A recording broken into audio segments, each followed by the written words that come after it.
오늘 우리에게 주신 하나님의 귀한 말씀은 시편 55편의 말씀입니다. 시편 55편.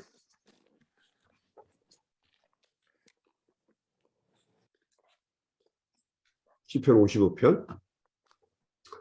시편 55편은 다윗의 마스길이고 인도자를 따라 현악에 맞춘 노래입니다. 우리 한 절씩 돌아가면서 교독하도록 하겠습니다. 하나님이여 내 기도에 귀를 기울이시고 내가 간구할 때에 숨지 마소서. 내게 굽히사 응답하소서. 내가 근심으로 편하지 못하여 탄식하오니 이는 원수의 소리와 악인의 압제 때문이라. 그들이 죄악을 내게 더하며 노하여 나를 핍박하나이다. 내 마음이 내 속에서 심히 아파하며 탐욕이 내게 이르리이다. 두려움과 떨림이 내게 이르고 공포가 나를 덮었도다.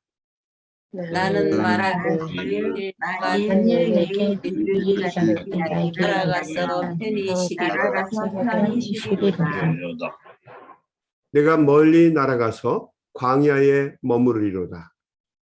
내가 나의 피난처로 속히 가서 고통과 강포를 하리라 하였도다. 내가 성내에서 강포와 분쟁을 보았사오니 주여 그들을 멸하소서. 그들의 혀를 잘라 버리소서. 그들이 주야로 생명력이 아니니 성육에는 죄악과 재난이 있으며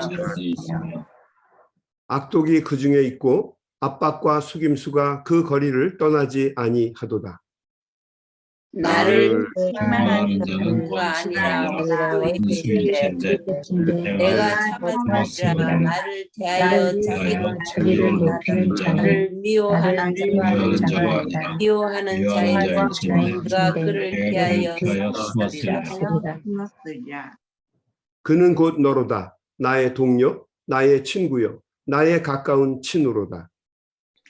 우리가 같이 재미있게 의논하며 우리가 함께하여 하나님의 집안에서 다녔다.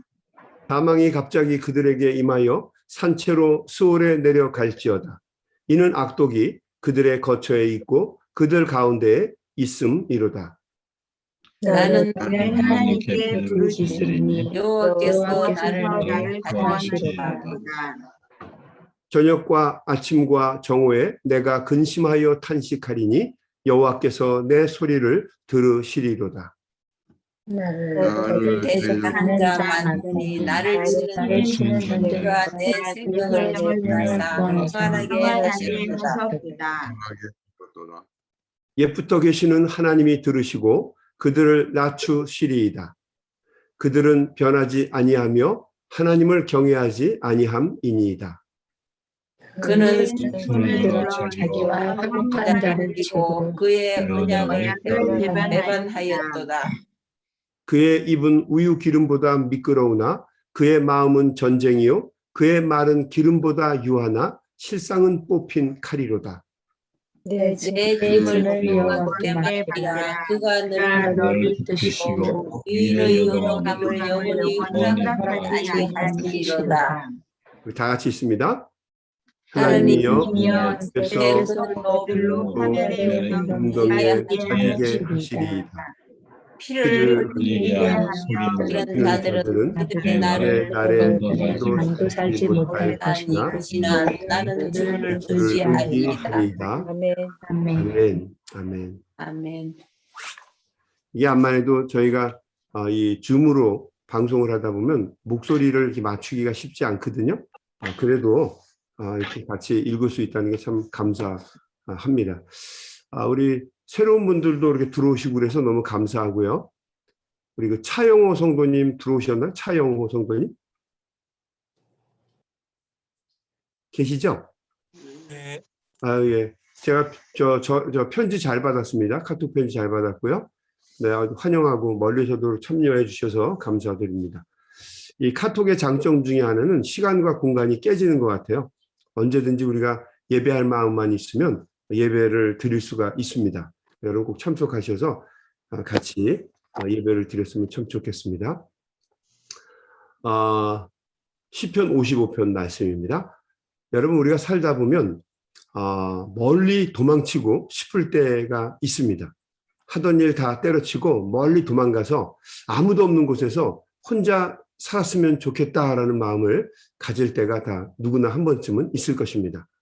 감당할 수 없는 큰 문제를 만나거나 아니면 큰 시련을 당했거나 뭐 치명적인 질병에 시달린다든지 아니면 뭐 같이 사는 사람들, 뭐 아이들이 말을 잘 안 듣는다든지 하던 사업이 어려움을 당했다든지 뭐 이런 일들을 당하면 누구나 한 번쯤은 멀리 한번 좀 도망가서 그냥 살았으면 좋겠다.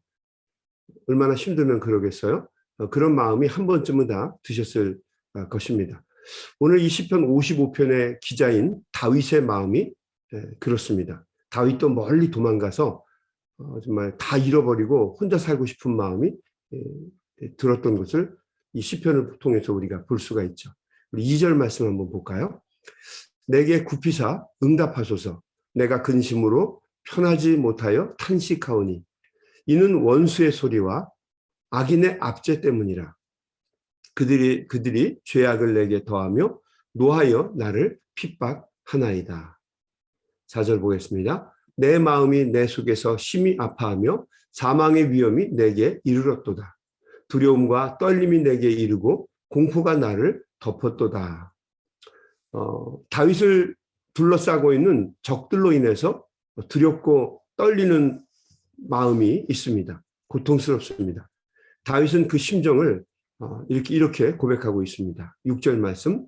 나는 말하기를 만일 내게 비둘기같이 날개가 있다면 날아가서 편히 쉬리로다.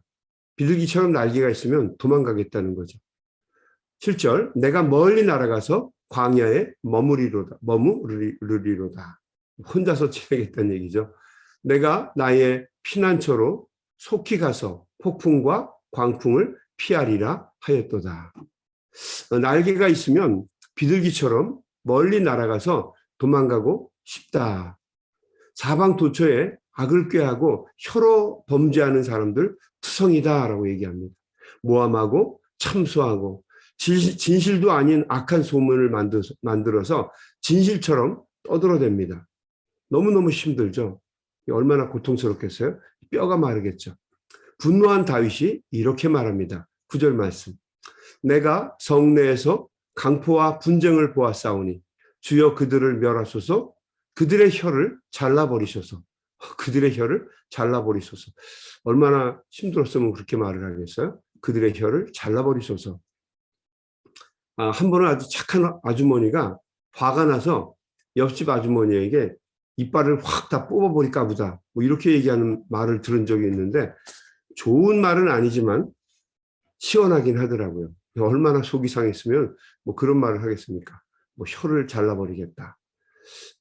네, 12절 한번 볼까요? 12절 이하 말씀을 보면 더 가관이죠. 나를 책망하는 자는 원수가 아니라 원수일진데 내가 참으리라. 참았으리라. 나를 대하여 자기를 높이는 자는 나를 미워하는 자가 아니라 미워하는 자일진데 내가 그를 피하여 숨으리라. 이게 무슨 말인가 헷갈리더라고요. 이 원수가 아니라 왼수 그러면 이해가 되거든요. 아니, 왼수가 아니야 원수가 아니야 왼수야 왼수 그러면 강조하려고 하나 보다 이해가 되는데 근데 여기 뭐라고 기록되어 있냐면 원수가 아니라 원수 미워하는 자가 아니라 미워하는 자. 이게 좀 이해가 되지 않습니다. 이게 뭔 소린가. 그래서 다른 성경을 보니까 우리말 성경을 찾아보니까 이렇게 기록이 되어 있더라고요. 뭐 이해가 좀 더 잘 되게 돼 있어요. 만약 나를 모함하는 사람이 적이었다면 내가 참았을 것입니다. 만약 나를 보고 우쭐대는 사람이 나를 미워했던 사람이라면 내가 그냥 숨고 말았을 것입니다. 그런데 바로 너라니 가깝게 지내던 내 동료, 내 친구라니 이런 뜻입니다. 원수가 다름 아닌 친구란 소리죠. 동료입니다. 믿거라 했던 사람이 내 동료였다는 거죠. 벗이었다는 겁니다. 여러분 이 정도 되면 좀 돌아버리죠. 세상 말로 얘기하면 우리 뭐 막 쓰는 말 중에 뒤통수 맞았다라고 얘기하죠. 바로 그 상황입니다. 아마 여러분도 사시면서 아마 이마를 맞거나 그런 경우는 많았을 거예요. 꿀밤을 주면 이마를 맞는 경우가 있겠죠. 뭐 여러분은 맞아본 적이 없으시니까 잘 이해를 못하겠지만 여러분 저는 학창 시절에 많이 맞았거든요. 꿀밤을 탁 때리면 어떻게 됩니까? 그냥 아프죠. 근데 앞통수를 이마를 맞는 건 그래도 그냥 괜찮은데 이 뒤통수를 맞으면 띵합니다. 오랫동안 영혼이 갑니다. 여러분 잘 모르시니까 넘어가겠습니다. 뒤통수는 못 보니까 준비를 못하죠. 그래서 더 아픕니다. 근데 앞통수는 타이밍을 맞춰서 눈을 감든지 힘을 주면 예상했기 때문에 몸이 이미 감지하고 있어서 충격이 덜합니다. 그러나 뒤통수는 보이지 않기 때문에 언제 때릴지 모르기 때문에 충격이 갑절이나 되죠. 그래서 뒤통수를 맞으면 충격이 큰 것입니다.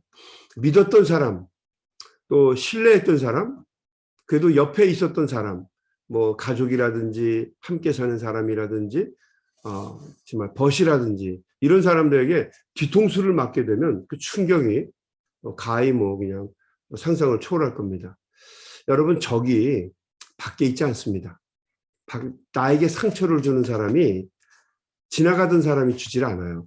내가 믿었던 사람, 나와 함께하는 사람들이 항상 상처를 줍니다. 여러분 한번 생각해 보십시오. 나에게 상처를 준 사람이 누군가? 내가 믿었던 사람이에요. 믿었던 사람, 사랑하는 사람, 이런 사람들이 나에게 상처를 주죠. 그래서 여러분 적은 항상 내 안에, 내 주변에 있습니다.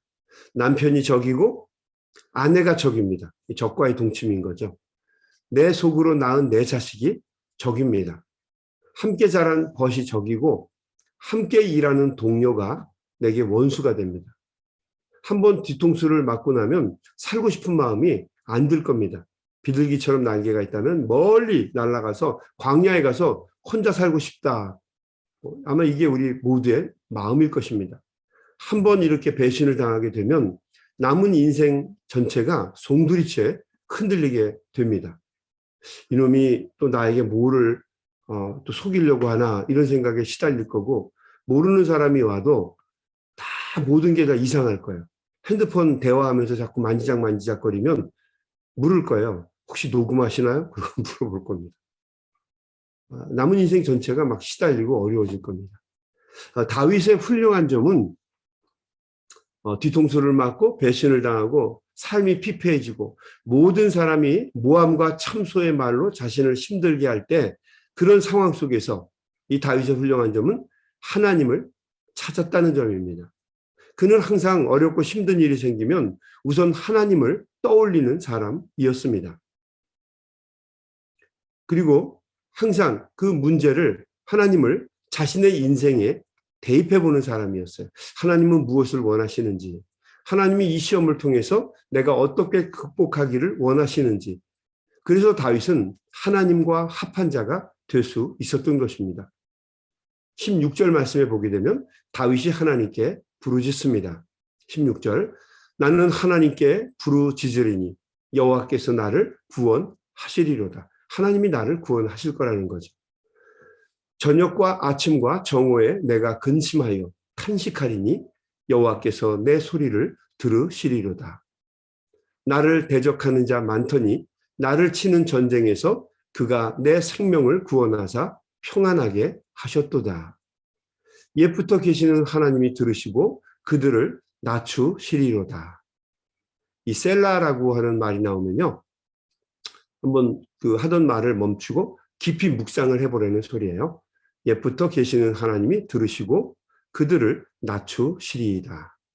옛부터 계시는 하나님. 그러니까 자기가 예전부터 하나님께 받아왔던 은혜를 생각하면서 멈추어서 묵상하는 시간입니다. 셀라를 그냥 어떤 분은 읽는 사람도 있는데 대부분은 묵상을 하라는 뜻이에요. 괄호로 쳐 있죠. 셀라. 이거를 굵은 목소리로 셀라 그러시면은 그 맛은 있지만 별로 그 음미하지를 못할 거예요. 잘 생각을 해보라는 거죠. 그들은 변하지 아니하며 하나님을 경외하지 아니함이니이다. 그는 손을 들어 자기와 화목한 자를 치고 그의 언약을 배반하였도다. 그의 입은 우유 기름보다 미끄러우나 말은 잘하죠. 부드럽게. 그의 마음은 전쟁이요. 그의 말은 기름보다 유하나 실상은 뽑힌 칼이로다. 내 짐을 여호와께 맡기라. 다윗이 우리에게 권면합니다. 그가 너를 붙드시고 의인의 요동함을 영원히 허락하지 아니하시리로다. 하나님은 우리가 요동치는 것을 영원히 허락하지 않는다는 거죠. 하나님을 의지하고 하나님 말씀과 뜻대로 사는 사람들을 하나님께서는 영원토록 요동치 않게 하시고 지나가게 하신다는 겁니다. 23절 하나님이여 주께서 그들로 파멸의 웅덩이에 빠지게 하시리이다. 피를 흘리게 하며 속이는 자들은 그들의 날을 반도사치 살지 못할 것이나 나는 주를 의지하리이다. 이 시편을 잘 묵상해 보면 우리에게 큰 깨달음을 주고 은혜를 주고 또 우리의 삶의 방향을 인도하여 주는 그런 말씀이 없습니다. 시편은 굉장히 우리에게 중요한 보석 중에 보석이죠. 그는 죽을 것 같은 위험의 순간, 위기의 순간에도 항상 하나님께 부르짖는 기도의 사람이었습니다. 시편은 말 그대로 기도입니다. 어렵고 고난이 오고 문제가 오게 되면 다윗은 항상 하나님께 부르짖는 사람, 울부짖는 사람, 도움을 구하는 사람, 그래서 하나님과 기도로 합한 사람이 되었습니다. 여러분, 우리가 물에 빠져서 익사한 사람을 발견하게 되면 제일 먼저 하는 게 무엇입니까? CPR이죠. 인공호흡입니다. 그 물에 빠진 사람을 건져내게 되면 등을 돌려서 등을 때리고 입에 있는 이물질이나 물 같은 것을 다 빼낸 후에 그리고 곧바로 마우스 투 마우스 CPR을 하는 것을 보게 됩니다. 빨리 다시 호흡을 찾을 수 있도록 만들어야 합니다. 안 그러면 그 사람 죽습니다. 그래서 그 익사자를 구출해 준 사람이 입으로 그 사람의 입에 대고 그리고 호흡을 불어넣어 줍니다. 자기의 호흡을 그 사람에게 주는 거죠. 여러분, 우리 신앙인도 문제를 만나 죽을 것 같이 힘이 들 때 너무 힘들면 숨을 못 쉬잖아요. 제일 먼저 하는 것이 뭡니까? 다시 호흡을 찾는 것입니다. 우리 신앙인이 호흡을 찾는 최고의 방법은 기도하는 것입니다. 기도는 영적인 CPR입니다. 기도하면 다시 하나님과 연결이 됩니다. 여러분, 좀 신기하죠? 기도하면 하나님과 연결이 돼요. 그리고 숨의 근원이신 하나님으로부터 호흡을 회복하게 됩니다. 우리 아니마라고 하죠. 아니마. 우리 히브리 말로는 루아크라고 합니다. 루아크. 하나님이 우리의 입에 당신의 생명을 불어넣어 주셨어요. 그래서 기도는 하나님의 우리의 숨의 근원이신 하나님의 숨과 우리가 하나로 컨택되는 순간이에요. 기도를 통해서 우리는 하나님의 호흡을 받고 다시 영적인 새 힘을 얻고 신앙인으로서 살아갈 수 있는 능력을 얻게 됩니다. 예전에 텔레비전에서 교통사고로 숨을 쉬지 못하던 아이를 911 요원이 그 심폐소생술을 통해서 CPR로 다시 살리는 것을 본 적이 있었습니다. 아이가 눈을 허옇게 뒤집고 숨을 못 쉬고 죽어가고 있었는데 이 CPR 이 소방관 아저씨가 이 911에서 그 CPR로 이 아이를 다시 숨쉬게 만드는 것을 본 적이 있었습니다. 참 감동적이었어요. 기도가 저런 것이구나라는 생각을 해본 적이 있습니다. 기도는 우리가 하나님께 우리 호흡을 다시 얻는 순간입니다. 문제가 있고 고난이 있고 역경이 있어서 숨을 쉬지 못할 때, 답답할 때, 내가 세상적인 사람이 되어갈 때, 정말 어떤 영적인 믿음의 힘을 잃어버리게 될 때 우리는 하나님의 CPR을 통해서 기도를 통해서 새 힘을 얻고 새로운 능력을 얻게 되는 것입니다. 오늘도 이 아침에 우리 주님께 기도할 때에 주님이 주시는 호흡이 우리 성도님에게 임하기를 간절히 축원합니다. 새 힘을 얻어서 승리하시는 복된 하루, 힘 있는 하루 살아내시기를 주님의 이름으로 간절히 축원합니다. 우리 한번 같이 기도하겠습니다. 하나님 아버지 감사합니다. 오늘도 귀한 말씀을 통해서 깨달음을 얻습니다. 힘들고 어려운 순간에 다윗은 시편 55편의 말씀을 통해서 하나님께 부르짖고 자기의 주변에서 여러 가지 모함과 참소로 혀로 죄를 짓는 사람들, 다름 아닌 자신의 친구들, 벗들, 사랑하는 소중한 사람들이 자기에게 등 돌리는 것을 경험했습니다. 힘들고 어려운 순간에, 숨 막히는 순간에, 도망가고 싶은 순간에 다윗은 하나님께 간절한 마음으로 부르짖어 기도하며 새 힘과 능력을 얻는 것을 저희들이 보았습니다. 이민의 생활을 살아가며 우리에게 주어진 삶을 살아내는 것이 쉽지가 않습니다. 하나님, 우리 귀한 성도들, 오늘도 이 아침에 간절한 마음으로 주님 앞에 부르짖고 기도할 때에 하나님과의 CPR이 있게 하시고, 또 하나님이 주시는 새 호흡을 경험하게 하시고 새 힘과 능력을 얻어 오늘도 하나님이 기뻐하시는 복된 하루를 살아낼 수 있도록 하나님, 우리 귀한 종들을 도와주시고 인도해 주시옵소서. 예수님의 이름으로 간절히 기도 올리옵나이다. 아멘. 여러분, 이 시간 우리 다 같이 하나님 앞에 통성으로 기도하시면서 오늘 세상으로 힘있게 나아가도록